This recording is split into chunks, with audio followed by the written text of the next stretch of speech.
औज़ुबिल्लाहि मिनश्शैतानिर्रजीम बिस्मिल्लाहिर्रहमानिर्रहीम अल्लाहुम्मा कुन ली वलिय्यिकल हुज्जत इब्निल हसन सलावातुका अलैहि वला आबाइही फ़ी हाज़िहि स्सा व फ़ी कुल्ली साआ वलिय्यन व हाफ़िज़न व क़ाइदन व नासिरन व दलीलन व ऐनन व हत्ता तुस्किनहु अर्ज़का व तुमत्तिअहु फ़ीहा तवीला। अस्सलामु अलैकुम सामीन, हमारे चैनल ज़िक्र उला में खुशामदीद। मैं आज आपके सामने इल्लामा लाजपाल हुसैन की तसनीफ़ दर तक़वा से इक़्तिबास पेश कर रही हूँ, जिसका बुनियादी मकसद आपकी खिदमत में ऐसा इल्म बयान करना है जिससे लोगों में ऐसा शऊर बेदार हो कि जिससे शयातीन की चालों, हरबों और गुमराह कुन ख्यालात से बचा जाए। अगर आप इस किताब का मुकम्मल मुताला करना चाहें तो इस किताब की PDF को हमारी वेबसाइट www.idarakhatamulawliya.com से फ्री इंस्टॉल कर सकते हैं। अल्लाह ताला तकवा के बारे में क्या हुक्म देता है? तकवा कैसी सिफ्त है? रसूल अकरम ने अली का दामन पकड़ने का हुक्म क्यों दिया? क्या तमाम अंबिया ने तकवा इख्तियार करने का हुक्म दिया है? हज़रत ईसा अलैहिस्सलाम ने अपनी कौम को किस तरह दावत तकवा दी? रसूलुल्लाह ने अपनी उम्मत से क्या अजर रिसालत मांगा? ईमान को तकवा का हुक्म। अल्लाह ताला कुरान मुक़द्दस में सूरह आल इमरान की आयत 102 में इरशाद फरमाता है, ए ईमान लाने वालों, अल्लाह ताला का तकवा इख्तियार करो जैसा कि उसका तकवा इख्तियार करने का हक है। सूरह हशर की आयत 18 में फरमाता है, ए ईमान वालों, अल्लाह का तकवा इख्तियार करो। हर जान देखे कि उसने कल के लिए क्या तैयारी की है और अल्लाह से डरते रहो। बिलाशुबा तुम जो करते हो अल्लाह ताला उससे खूब बाखबर है। इन दोनों आयात में अल्लाह ताला ने अहले ईमान को मुखातिब किया और साहिबाने ईमान को तकवा की अहमियत बयान करते हुए तकवा इख्तियार करने का हुक्म दिया। कुरान पाक में मुतअद्दिद आयात जो तकवा के बारे में नाजिल हुई हैं, इनसे अल्लाह ताला ने हमें ये उजागर किया है कि तकवा किस कदर अहमियत व मंजिलत का मुकाम रखता है। अल्लाह ताला ने फ़कत साहिबाने ईमान को तकवा का हुक्म नहीं दिया, बल्कि कुल इंसानियत को तकवा इख्तियार करने की नसीहत की है और हर ज़माने में हर कौम, कबीले, उम्मत और फ़र्द तक को तकवा की दावत देने की हदायत अंबिया कराम को बज़रिया हुक्म फरमाई।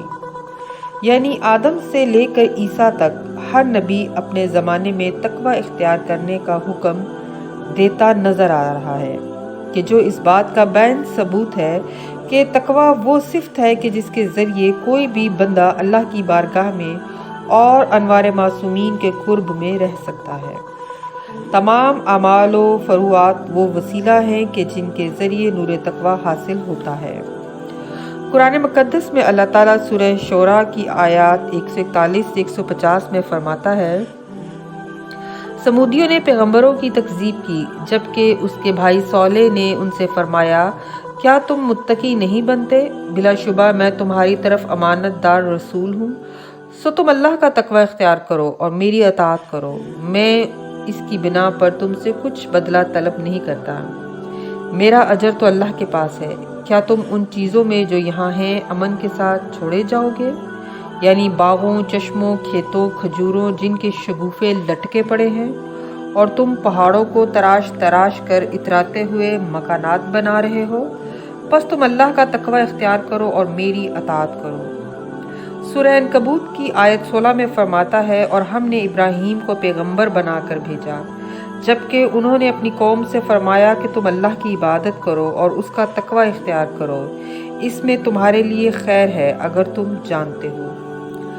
सूरह शोरा की आयत 160 से 164 में फरमाता है, कौम लूत ने रसूलों का इनकार किया, जब उनके भाई लूत ने उनसे फरमाया, क्या तुम मुत्तकी नहीं बनते?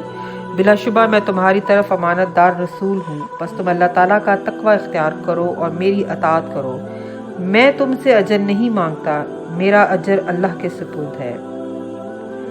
दुनियावी ज़िंदगी फरीब है। रसूल पाक सल्लल्लाहु अलैहि वसल्लम ने इरशाद फरमाया, अली का दामन पकड़ लो, वो सदीक़ अकबर भी है और फ़ारूक़ आज़म भी, यानी वो हक़ को बातिल से जुदा करते हैं। जो कोई भी अली को दोस्त रखेगा, खुदावंद मुताल उसको हदायत अता फरमाता है। जो कोई भी उनसे दुश्मनी करे वो ग़ज़ब खुदा में गिरफ़्तार होगा, और जो कोई उनसे मुँह फेरेगा खुदावंद मुताल उसे नाबूद करेगा। میری امت کے دو نواسے حسن و حسین انہی کی نسل سے ہیں، وہ میرے بیٹے ہیں۔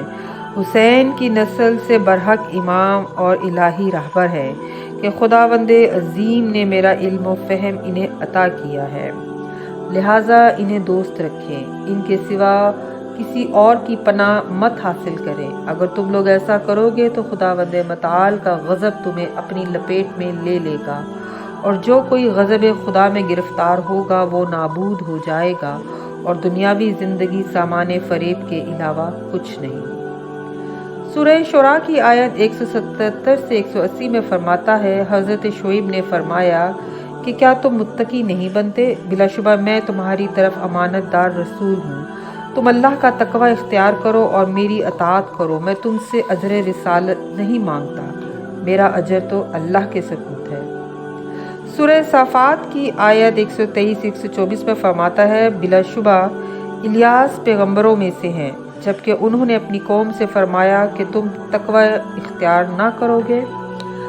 حضرت عیسیٰ اور دعوت تقوی، سورہ زخرف کی آیت 63 میں فرماتا ہے، اور جب عیسیٰ معجزہ لے کر آئے تو انہوں نے کہا، میں تمہارے پاس حکمت کی باتیں لے کر آیا ہوں، ان میں سے بعض باتیں روشن کر دوں کہ جن میں تم اختلاف کرتے ہو، پس تم اللہ تعالیٰ کا تقوی اختیار کرو اور میری اطاعت کرو۔ ان آیات میں کچھ انتہائی اہم باتیں غور طلب ہے۔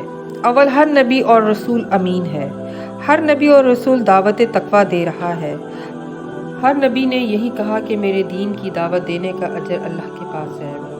اللہ تعالیٰ تمام انبیاء اور رسولوں کے ذریعے علم و ہدایت کے ساتھ دعوت تقوی دے رہا ہے۔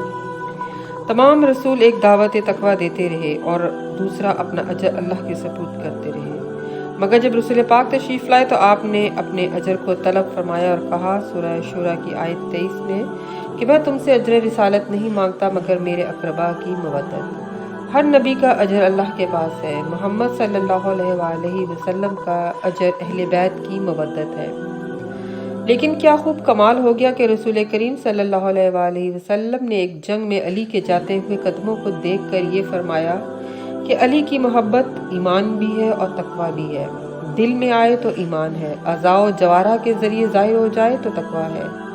اللہ تعالیٰ بار بار صاحبان ایمان کو تقوی کا حکم دیتے ہوئے اطاعت پر بھی زور دے رہا ہے، یعنی بلا اطاعت الہی تقوی اختیار کرنا مشکل ہے، اور اللہ کی اطاعت نبی و ولی کی اطاعت ہے، یعنی ہر زمانے کے امام کی اطاعت کا مقصد تقوی ہے، کیونکہ تقوی کا تعلق علم امام سے ہوتا ہے، اور علم ہی وہ بہترین ذریعہ ہے جس کے ذریعے تقوی اختیار کیا جا سکتا ہے۔